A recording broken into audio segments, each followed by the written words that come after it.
es una elevación de precio de víveres, por decir lo más importante, la canasta familiar, un tema que ya quedó en este año, o esto no va a parar.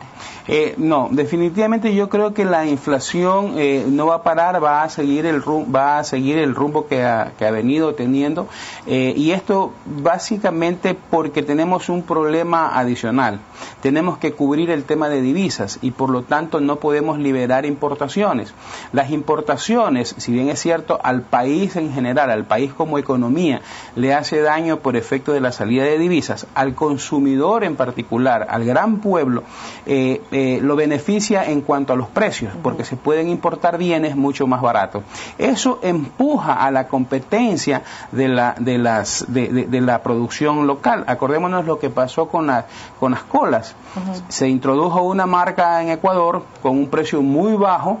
Las demás colas dijeron: yo no bajo los precios, me mantengo allí porque nosotros somos la marca. Finalmente venció el precio más bajo y tuvieron que bajar, y entonces se genera esa competencia. Pero esas importaciones cada vez le ponemos más cortapisas, y no podemos realizarlas, y estamos en una protección hacia los productores. ¿Y eso acaso no es bueno, una política proteccionista para nuestros comerciantes, para nuestros pequeños productores? ¿Eso no va a llevarnos un camino de convertir en más sólido nuestro sector productivo y comercial? Eso es bueno en el corto plazo, siempre y cuando esa política tenga un inicio y tenga un fin y tenga cuáles son los pasos que yo voy a seguir. Si no, vamos a tener la misma historia triste de los años 70, en la que seguimos el modelo cepalino de sustitución de importaciones, creamos falsas industrias en el Ecuador. Cuando el mundo se comienza a abrir y cuando el mundo se comienza a liberar, resulta que no éramos competitivos en nada, y comenzamos a tener una de las grandes crisis que desembocó en el año 82 en la tan conocida sucretización, después de haber estado el Ecuador endeudado en dólares. Hablando de deuda, pues una deuda con China que tenemos ahora nueva, que sorprende porque va en contradicción pura del discurso del economista Correa sobre el endeudamiento del país, va en contra también sobre el discurso de Alberto Acosta, que fue su mentor durante muchos años, y hoy en día resulta que estamos endeudados, quién sabe si más o menos caros, y eso, agregado a la situación del mundo, estos dos elementos, ¿cómo va a afectar al Ecuador y a la sociedad, a la gente en corto plazo? Bien, nosotros hablamos con mucha sorna sobre que China es el principal acreedor de Estados Unidos, y efectivamente así lo es, pero también es el principal acreedor del Ecuador.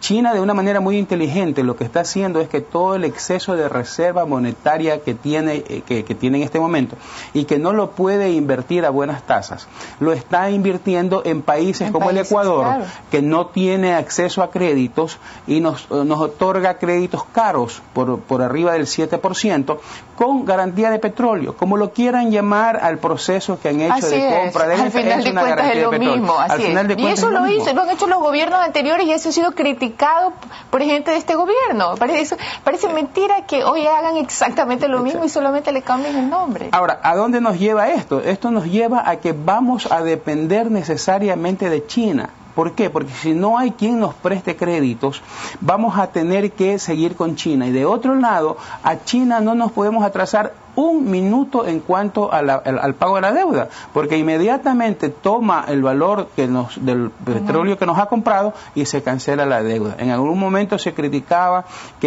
¿por qué no criticábamos que cuando unos años antes el Ecuador le vendía el 75% del petróleo a Estados Unidos?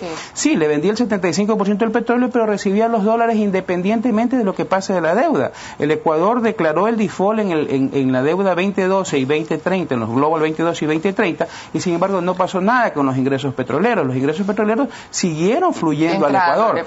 Si lo mismo le hacemos a China, inmediatamente el petróleo que se lleva a China sirve para pagar esa deuda. Entonces lo que hemos hecho es pasar del imperialismo yanqui al imperialismo chino. Al menos China sí nació como imperio, Estados Unidos nació como república en algún momento, ¿no? Entonces la visión de China, la visión imperialista de China, es una visión que hoy la está llevando llevando adelante en base a sus excesos de liquidez. Lo está haciendo con Estados Unidos, en países grandes, a quien obviamente no lo ha podido ejecutar porque se dio cuenta que era su principal comprador y su economía tambaleaba. Pero en países como el nuestro no va a tener absolutamente ningún reparo, ninguna contemplación en ejecutar las garantías. Muchísimas gracias, Marcos. Gracias. Siempre se nos queda el tiempo. Nos hubiera encantado hablar sobre la canasta familiar y sobre los números y sobre las posibilidades de ser como trampitas en los índices de desarrollo y de pobreza.